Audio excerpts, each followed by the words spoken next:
Before I get started, I want to mention, there's of course a vast literature on these topics, and I wanted to just mention a few particularly interesting and useful books for you to be aware of.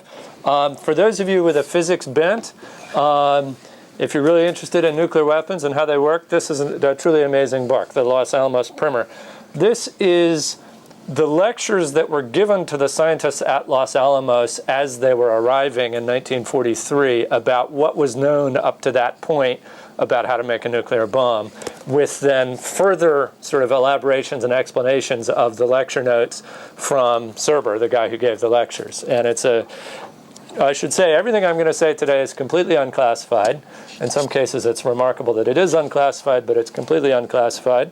And this book is available, on Amazon or whatever. If you're interested in a sort of a wonderful sort of novelistic, but actually technically accurate account of the Manhattan Project and how nuclear weapons were developed and so on, The Making of the Atomic Bomb is really a classic, and I think is worth a read for everyone. It's a long book, but it's a page turner. Now, if you want, on the other hand, a more technically detailed but much duller and drier account,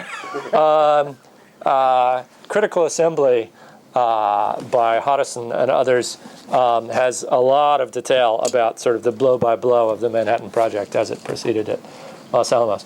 And then if what you're interested in is the effects, which we'll talk about a little bit today, the standard government textbook, unfortunately there hasn't been a new edition since 1977, I think, but it's an amazing document and has all sorts of very detailed information on the effects of nuclear weapons. And if you can, and this actually, somebody has made a PDF that's now available on the web. If you can get a copy that still has its circular atomic bomb slide rule, those are worth like, I don't know, $150 a pop or something like that these days. Mine, sad to say, no longer has its circular atomic bomb slide rule.